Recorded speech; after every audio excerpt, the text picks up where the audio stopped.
For our example PLCs, I will be showing you two different types of PLCs, one which contains digital only inputs and outputs, and another which contains analog as well as digital inputs and outputs.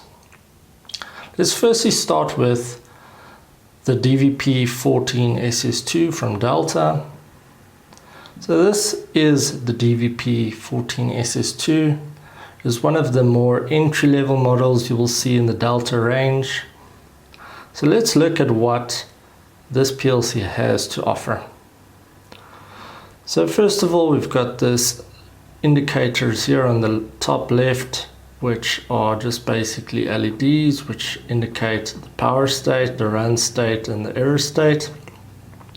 So power is quite obvious and basic. It just indicates whether the PLC is on or off. The run light basically indicates whether the PLC is actually executing the program which is inside the PLC. The error state basically can mean a few things, such as there's an error with the actual program and it's not running the cycle correctly, or the PLC has lost its program. So this often happens when basically PLCs have batteries which allow them to store their programs up until about 10 years, and then the battery needs to be replaced, and when you do replace the battery it can potentially lose the program. So this is something to take note of, especially when you are working in the field, not to pull out the battery without any good reason. Otherwise you may lose the only source of the program that you've got. So usually this only happens after many years, so usually the original program isn't available even from the manufacturer because they may not have it on hand.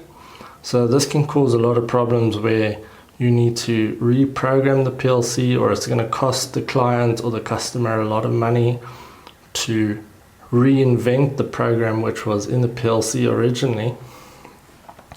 Another reason why you'll see an error state is if a program has some error and it cannot execute its cycles, or it just has some other fault like the memory is full or something of that sort. So the next thing we see here is the run stop switch. So this is just a physical switch we can use in the field for debugging or fault finding. So the reason why we want to use it is because when we get to a field project and we see a PLC there and there's maybe some fault on the machine, we would want to test it by triggering some inputs, maybe like buttons or sensors or similar types of sensors which are connected to the inputs of the PLC.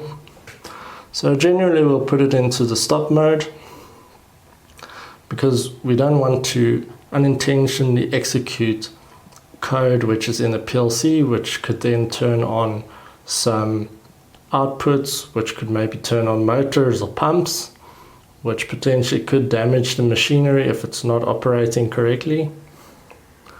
So the next thing you'll see here on the top right is the in label here.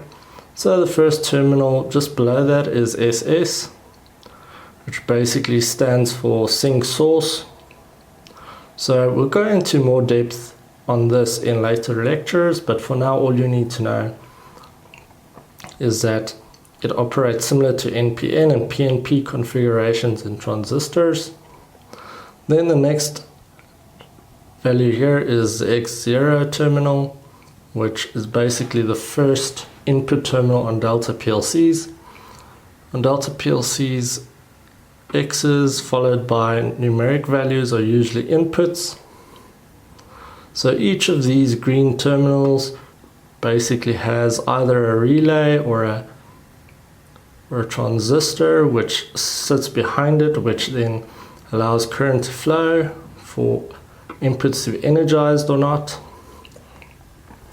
Then moving down to the outputs, we're looking at Y0, Y1, Y2. Similarly to the inputs, these are labeled with a Y and a numeric value, and once again there could be transistors or relays which sit behind these terminals.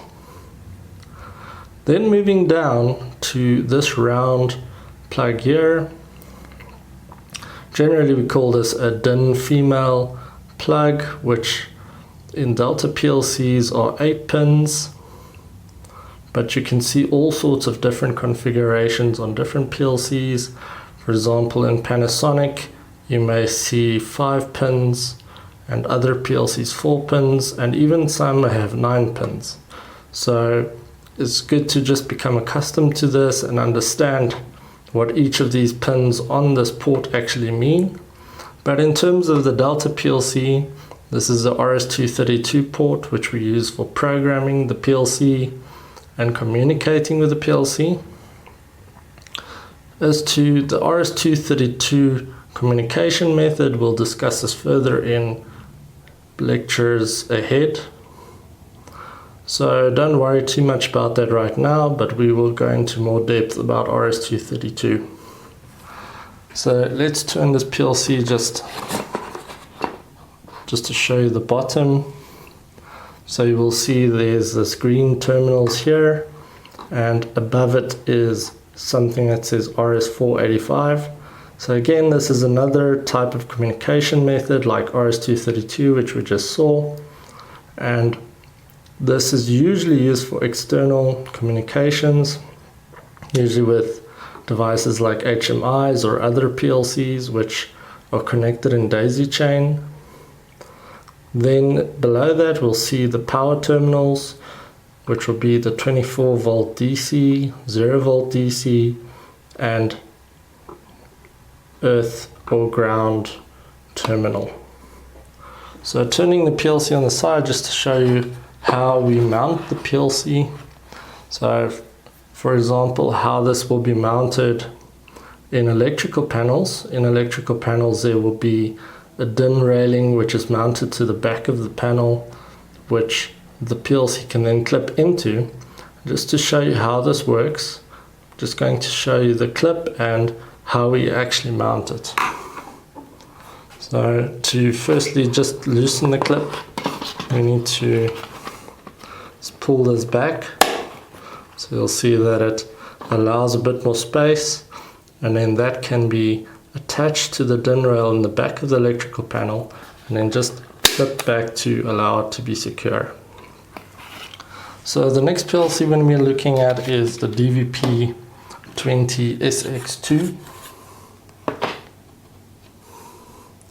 which is a little bit bigger than the previous one. So some of the things you want to note here is that we've got these additional LED lights, USB, RS-232, RS-485. So this just gives you a bit more of an indication of how the PLC is communicating over there. Its various ports.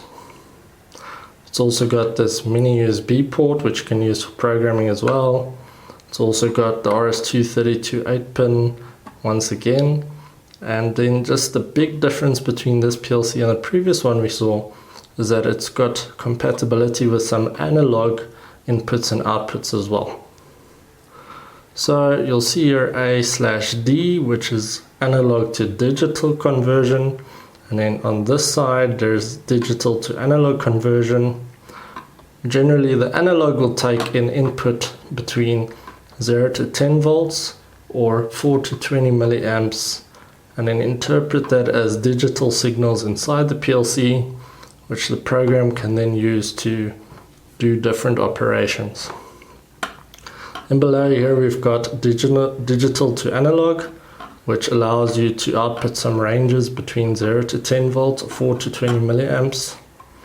So that is like the different types of inputs you get. So on this side again we get digital, on this side we get analog.